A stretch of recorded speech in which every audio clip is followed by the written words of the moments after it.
I would be very remiss if I did not go over one additional thing to do with populating forms and posted values. This issue crops up very often and is the source of many broken forms around the world. It has to do with quoting styles and how to handle quotes in form fields. As a standard, I use double quotes to surround my print statements. We discussed earlier in this course about the difference between single and double quotes around the print statement. In HTML, many people also use double quotes in their code. If you remember the quoting discussion, double quotes within a double quoted print statement would need to be escaped.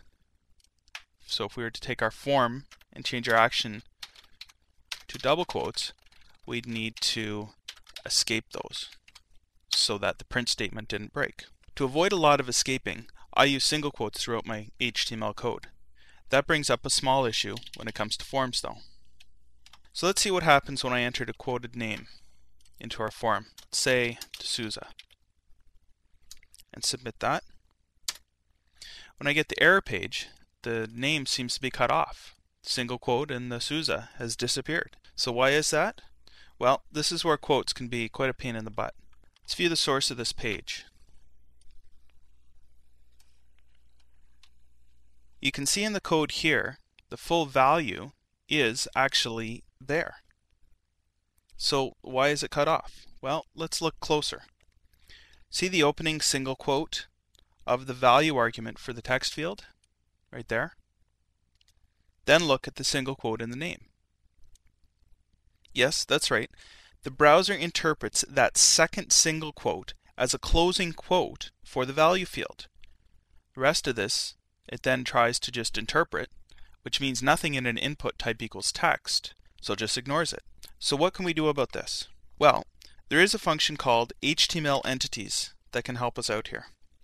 What it does is convert special characters from their literal value, like a single or double quote, to their HTML character entity equivalent. In this case, we want to convert the quotes to their character entity equivalents. So what we do is simply break out of the print statement here briefly. We're not going to completely close it, but we're just going to append on the value of this HTML entities function. So we're going to invoke that.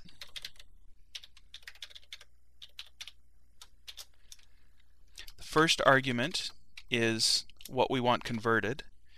Now the second optional argument that we're going to enter in here is ent_quotes. That will ensure that single and double quotes are both converted to their character equivalents. And then we resume our print statement. The reason we break out of the print statement here is we actually can't invoke this function within the print statement. It will just simply print it out. So we have to break out of it and tell it that we're going to append the value of this function call into that print statement. So because of the behavior of text areas which convert character entities to their visual equivalents, such as a double or single quote, you'll visually get the double or single quote within that text box, but the code is the character entity equivalent, meaning it will not actually interfere with the HTML.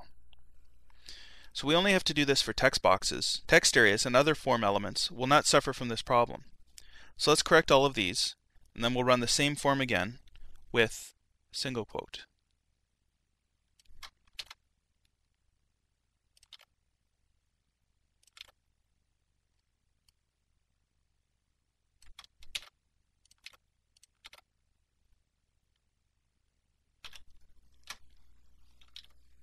Now we run the form,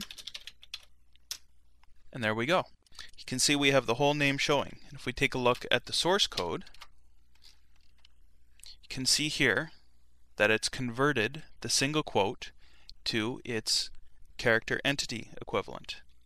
And yet, it shows as a single quote because your text box interprets that. So depending on your PHP INI settings, you may also experience an issue where the posted information is escaped. That is, you'll see the text here with a / single quote, just like that. There's a setting in the PHP INI called Magic Quotes GPC. GPC stands for Get Post Cookies. This will automatically escape single and double quotes from get, post, or cookie calls for you. This can cause headaches in the form fields. I tend to strip these out at the top of every page and deal with any escaping that needs to be done by myself. You can strip them out fairly quickly and easily with this little bit of code.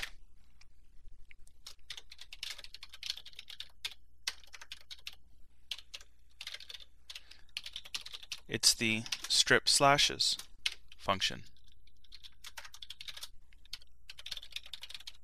So all you're doing is you're running the strip slashes function, which removes that escape character, that slash, from the posted variable, and then you're reassigning that again to the posted variable. So you're basically substituting and stripping out that slash from your posted variable. When we get into arrays, I'll show you an easy way to strip out all GPC variables of slashes when they come through. For now, if you're seeing these backslashes, use this code to strip out the slash first, and then within the form your HTML entities will work properly.